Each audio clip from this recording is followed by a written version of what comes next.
नमस्कार दोस्तों आप सब लोग बहुत ही अच्छे होंगे, ये मुझे उम्मीद नहीं पूरा विश्वास भी है।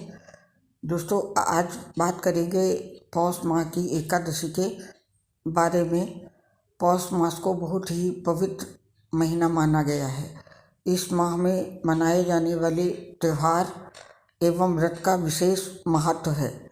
सभी त्योहारों में एकादशी का विशेष महत्व है। शास्त्रों के अनुसार इस दिन व्रत करने से मोक्ष की प्राप्ति होती है और पुत्रदा एकादशी का व्रत करने से संतान को सुख समृद्धि प्राप्ति होती है और उसे जीवन काल में लंबी आयु प्राप्त होती है। इस दिन माता या पिता में से कोई भी निर्जला उपवास रखता है। आइए जानते हैं पौष माह की अंतिम एकादशी की तिथि और अन्य जानकारी। पौत्र पुत्रदा एकादशी 2023 की तिथि ज्योतिष शास्त्र के अनुसार पौष माह के शुक्ल पक्ष की एकादशी तिथि का प्रारंभ 1 जनवरी को शाम 7:12 पर होगा और इसका समापन 2 जनवरी शाम 8:24 पर होगा। उदया तिथि के अनुसार पौष पुत्रदा एकादशी व्रत 2 जनवरी 2023 सोमवार को रखा जाएगा। पंचांग के अनुसार पुत्रदा एकादशी का पारण का समय रहेगा 3 जनवरी को सुबह 7:12 से 9:30 के बीच रहेगा। आइए जान लेते हैं पुत्रदा एकादशी की पूजा विधि के बारे में। शास्त्रों में बताया गया है पुत्रदा एकादशी के दिन भगवान विष्णु की विशेष आराधना की जाती है।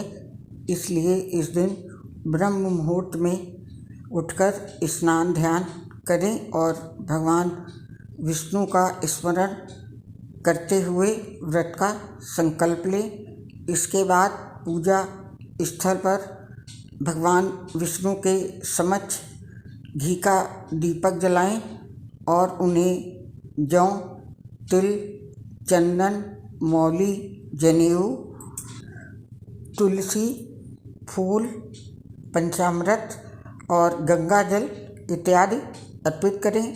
तत्पश्चात भगवान को भोग चढ़ाएं और अंत में आरती जरूर करें। मान्यता है कि बिना आरती के कोई भी पूजा सफल नहीं होती है। पुत्रदा एकादशी व्रत के दिन दान का विशेष महत्व है, इसलिए इस दिन दान का भी विशेष ध्यान रखें।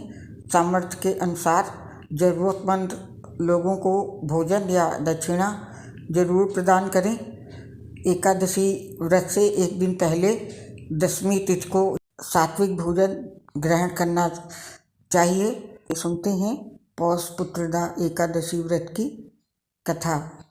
एक समय की बात है जब सुकेतुमान नामक एक राजा भद्रावती राज्य में राज करता था।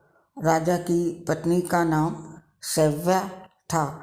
राजा के राज्य में चारों ओर धन धान्य और समृद्धि फैली हुई थी। राजा के पास सब कुछ था और उसे किसी भी चीज़ की कमी नहीं थी, परंतु राजा और रानी सिर्फ एक सुख यानी संतान सुख से वंचित थे। इस कारणवश राजा और रानी सदैव चिंतित और दुखी रहते थे। राजा को ये चिंता भी सताने लगी कि उनकी मृत्यु के पश्चात उनका पिंडदान कौन करेगा। साथ ही राजा ये सोचकर भी व्याकुल हो जाता था कि उसका कोई उत्तराधिकारी नहीं है।